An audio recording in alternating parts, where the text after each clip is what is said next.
Esprit Saint, descends nos cœurs. Doux Esprit Saint, enflamme l'air. Viens Esprit Saint, viens sans nos cœurs. Doux Esprit Saint, enflamme l'air. Bonjour.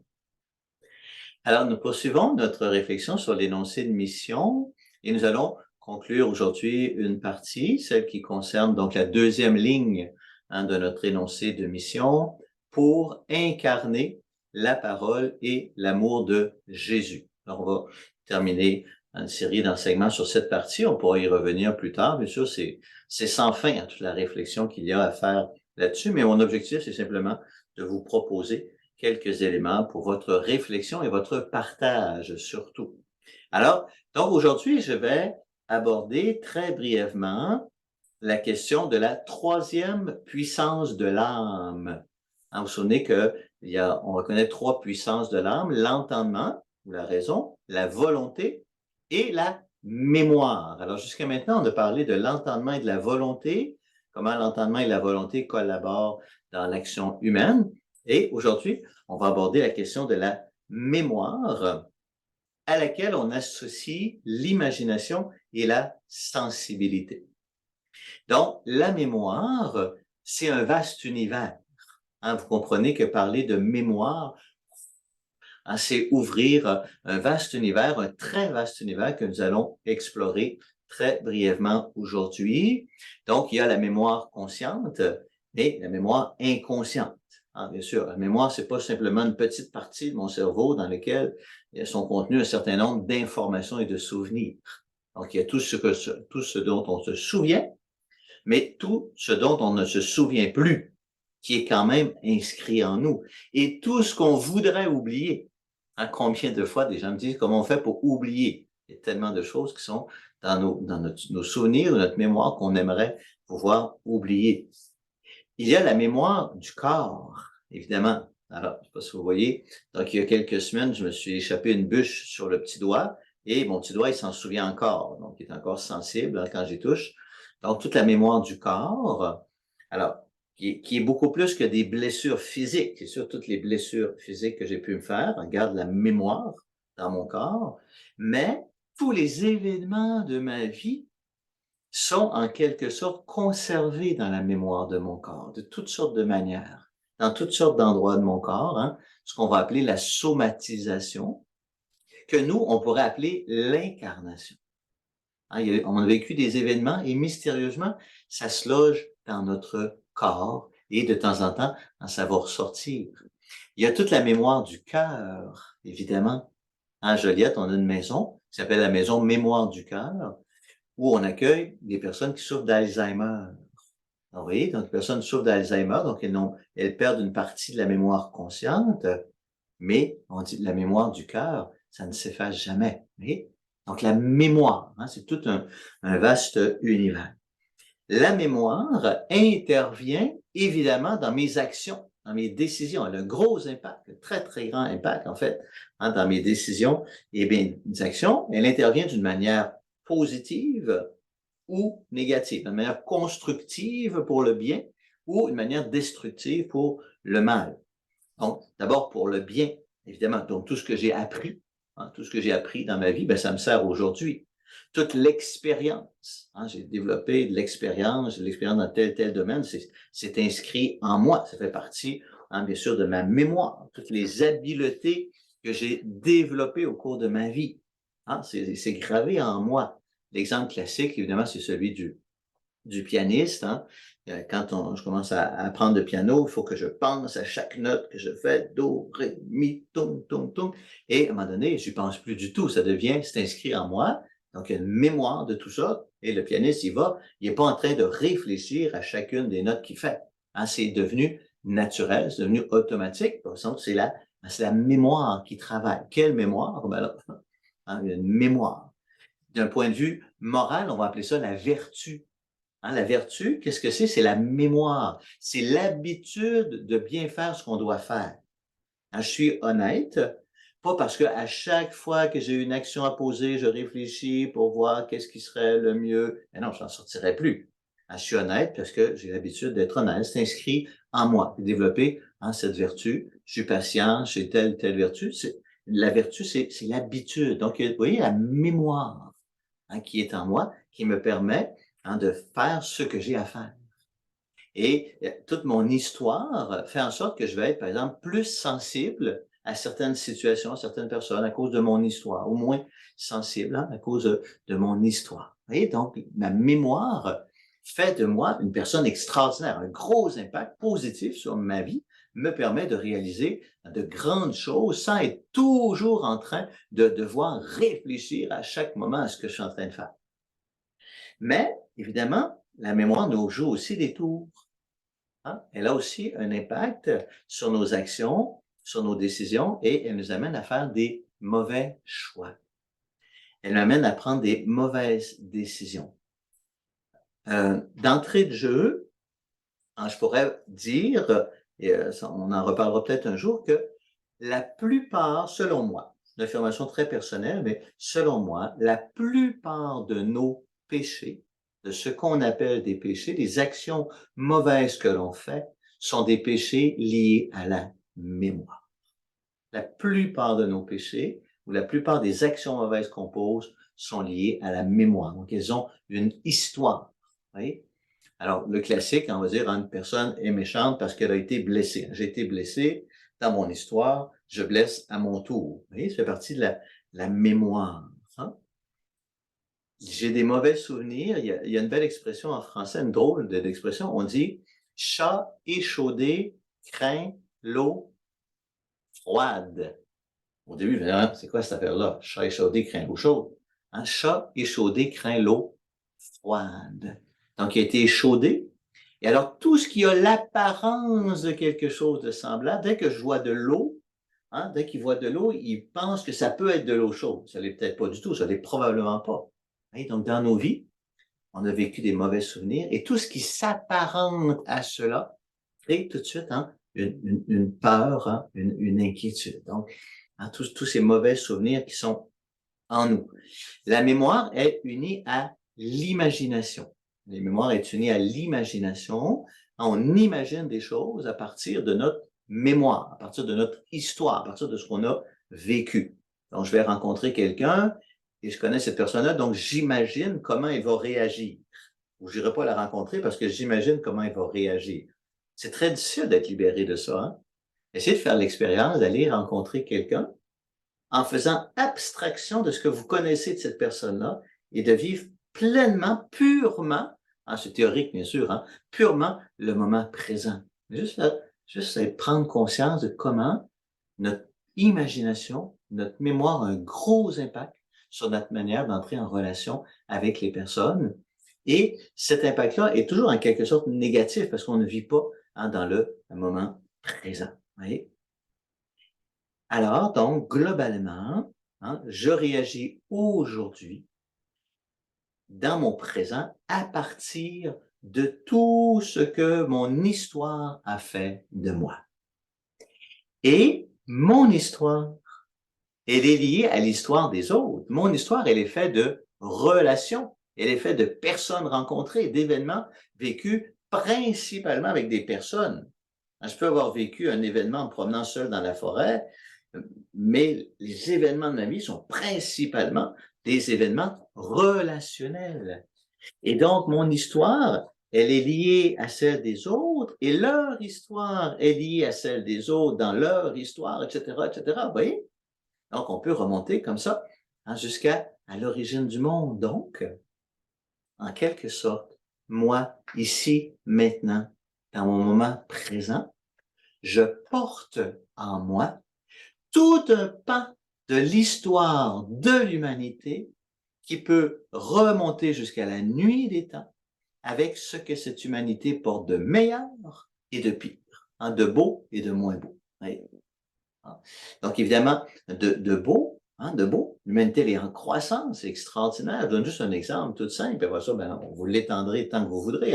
Moi, je joue de la guitare. Je joue de la guitare. Je peux avoir appris ça en partie tout seul, par un talent naturel, mais Dans les faits, des gens m'ont appris. Donc, j'ai appris de personnes qui ont appris de personnes qui ont appris de personnes qui ont appris de personnes, vous voyez? Donc, on peut remonter. J'utilise des notes de musique. Do, ré, mi, fa, sol, la, si, do. Ces notes de musique n'ont pas toujours existé. L'histoire de la musique s'est développée au long des siècles. De génération en génération, au fil des siècles, on a précisé les notes de musique. Moi, je suis l'héritier de ça. J'utilise une guitare. La guitare, elle n'a pas toujours existé. Il y a toute une histoire qui fait qu'aujourd'hui, j'ai une guitare entre les mains. Il y a des premiers instruments de musique, puis ça s'est développé, etc., etc. Moi, je suis l'héritier de tout cela. Vous voyez? Et dans chacune de ces lignées, on peut remonter jusqu'à l'acte créateur, jusqu'à la création du monde, qui a été un acte d'amour exceptionnel. Dieu, le Créateur, dans un débordement d'amour, a lancé l'humanité dans le monde, a lancé l'œuvre de création dans le monde. Et voilà, moi, ici, je suis l'héritier de tout ce qui s'est vécu, toute une part de ce qui s'est vécu depuis l'origine du monde. Et je suis responsable de ce qui va arriver demain. Oui, c'est toute ça la mémoire. Hein? Je porte à quelque sorte la mémoire de toute l'humanité dans ma chair. Et mes décisions, mes actions vont déterminer qu'est-ce que cette part de l'humanité va devenir demain. Donc, ce qu'elle a de meilleur et dans ce qu'elle a de moins bon, évidemment. Hein? Donc, c'est toute l'histoire du mal. Hein? J'ai été blessé par des personnes qui ont été blessées par des personnes qui ont été blessées par des personnes, etc. Le mal s'est répandu. Donc, le mal a toute une généalogie qui peut remonter jusqu'à Adam et Ève, jusqu'à ce qu'on appelle le péché originel. Péché originel. On l'appelle péché originel parce qu'il est à l'origine, comme en grande partie, de tous les péchés qui sont venus après. Mais, soit dit en passant, en parenthèse, rappelons-nous que le péché n'est jamais originel. Le péché n'est pas parfaitement originel. Ce qui est originel, c'est l'amour. L'amour est originel. Le plan de Dieu, lorsqu'il a lancé l'humanité dans le monde, lorsqu'il a créé le monde, c'est un plan d'amour. C'est issu de son cœur. Et dans le cœur de Dieu, il n'y a pas de péché. Seul l'amour est vraiment originel. Le péché arrive en quelque sorte après coup. Hein? Un peu mystérieux, mais on se rappelle ça. Donc, l'amour est originel et vient jusqu'à moi. Le péché n'est pas tout à fait originel, mais il m'a précédé, il m'atteint. Hein? Donc, toute une généalogie du péché qui m'atteint. Alors, notons en passant que toute cette histoire, toute cette mémoire qui est en moi altère ma liberté. Qu'est-ce qui me reste d'espace de liberté quand je considère que je suis le produit de toute cette histoire qui m'a précédé? Vous vous souvenez, dans un des enseignements précédents, quand on a parlé des 12 mouvements intérieurs qui font un acte humain, je vous avais dit, ça nous montre la grandeur de la liberté humaine, parce qu'à chaque mouvement intérieur, il y a un espace de liberté, donc il y a une grandeur de la liberté humaine. Aujourd'hui, avec le travail sur la mémoire, on prend conscience que la liberté humaine, elle est profondément limitée. Elle est limitée par toute cette histoire. Donc, ma liberté n'est pas complète. Et alors, est-ce que j'ai une grande liberté ou je n'ai presque pas de liberté? Oui? Et Jésus, en quelque sorte, répond à cette question dans un passage que j'aime beaucoup. Je suis content de vous relire 2 petits versets au chapitre 8 de l'évangile de Saint Jean. Jésus dit alors aux Juifs qui avaient cru en lui, si vous restez fidèles à mes paroles, vous êtes vraiment mes disciples. Ainsi, vous connaîtrez la vérité et la vérité vous rendra libre. Et ensuite, suit tout un échange avec les pharisiens sur ce qu'est justement la liberté. La liberté. Donc, il y a dans tout être humain la possibilité d'une fidélité intérieure pleinement libre. Il y a toujours, dans tout être humain, la possibilité d'une fidélité intérieure qui le rend libre, car à l'intérieur de tout être humain, il y a un espace inviolable où Dieu habite, avec son amour, avec sa parole, avec la vérité. Et on a accès, comme on l'a dit la dernière fois, à ce réel divin. Donc, il y a toujours un espace de liberté. Et ça, c'est important. Toujours. Même si notre liberté, elle est entravée, il y a un espace de liberté. Et nous, comme chrétiens, en tant que croyants en Jésus-Christ et en tant que baptisés, nous avons deux grâces particulières qui nous permettent, on est des êtres humains, donc on est comme tous les êtres humains, mais on reçoit cet héritage baptismal, c'est important, qui contient, entre autres, une bénédiction et une mission. Donc la bénédiction, évidemment, c'est de recevoir la grâce du baptême, de connaître Jésus, connaître son évangile, connaître son amour, connaître son salut, recevoir son Esprit Saint, vivre en Église, etc., etc. Donc, tout cela, toute cette grâce qui nous atteint par le baptême, nous rend davantage capables de fidélité intérieure. Vous voyez? Donc, une bénédiction. Et en même temps, une mission. Une mission extraordinaire qu'on appelle une mission de co-rédemption, de collaboration à l'œuvre de rédemption de l'humanité. Et dont une part, en fait, presque l'entièreté de cette mission, quelle était-elle? C'est justement d'amener à Jésus toute cette part de l'humanité, donc de l'histoire de l'humanité qui m'atteint, qui fait partie de ma mémoire. Je porte cette mémoire d'une grande part de l'humanité qu'on vient de décrire, et là j'ai la mission de l'amener à Jésus. Donc toute cette humanité, toute cette part positive de l'humanité en croissance, bien sûr, et toute cette part de l'humanité blessée qui m'atteint. Et donc, que j'amène en particulier à Jésus crucifié. Parce que c'est là, sur la croix, que se réalise l'œuvre de la rédemption. Donc, j'amène à Jésus cette part de l'humanité. Et là, qu'est-ce que Jésus fait? Jésus prend ce péché avec toute la lignée du péché, depuis Adam et Ève jusqu'à moi qui m'atteint, et il le cloue à la croix. Et ça se termine là. Toute une lignée de péché à travers moi qui vient à Jésus, paf, se termine au pied de la croix, c'est terminé. Cette lignée-là ne produira plus de mal, elle vient de se terminer. Et à chaque fois que je fais cela, à chaque fois que tu fais cela, à chaque fois qu'un chrétien quelque part amène cela à Jésus, vous voyez, ce sont autant de lignées de péché qui se terminent, qui sortent de l'humanité, qui ne produiront plus de venin du mal. Et en retour, Jésus me communique son amour, son pardon. Père, pardonne-leur, ils ne savent pas ce qu'ils font. Et chacune des 7 paroles de Jésus en croix sont 7 paroles d'amour et de pardon. On pourrait méditer sur cela. Et y compris la 8e parole, vous connaissez la 8e parole de Jésus en croix, c'est son cœur transpercé. Après sa mort, on lui transperce le cœur, il en jaillit du sang et de l'eau. Et Jean, qui est là, rend témoignage que l'amour se donne même au-delà de la mort à travers ce cœur transpercé. Oui?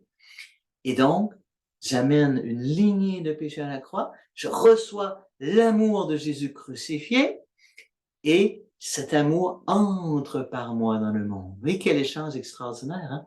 Une lignée de péché est amenée à la croix, se termine, et une lignée d'amour, une nouvelle lignée d'amour, un nouveau jaillissement d'amour commence. Je le reçois et je le fais entrer dans le monde. Alors, la rédemption de l'humanité, vous voyez, c'est pas juste de dire, ben voilà, Jésus est mort sur la croix il y a 2000 ans et il nous a sauvés. Oui, bien sûr, absolument, absolument. C'est le début de l'acte rédempteur, mais qui se prolonge dans ces temps messianiques jusqu'à la fin des temps et qui se prolonge à travers mon humble quotidien que j'amène à Jésus jour après jour. Et c'est ainsi que l'œuvre de la rédemption s'accomplit, se déploie dans ce temps jusqu'au retour de gloire de Jésus. Voilà, la mémoire, mes amis. Je porte toute cette mémoire et je l'amène à Jésus. Alors, ben voilà, c'est beaucoup de choses.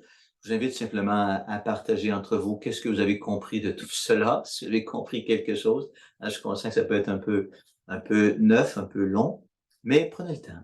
Prenez le temps, pas de comprendre ce que j'ai dit. Prenez le temps de regarder dans vos vies, de regarder comment cette mémoire vous atteint, comment cette mémoire vous l'amenez à Jésus, comment en retour vous recevez l'amour de Jésus qui transforme un héritage de péché en héritage d'amour et de vie éternelle. Et moi, je vous bénis au nom du Père et du Fils et du Saint-Esprit. Amen.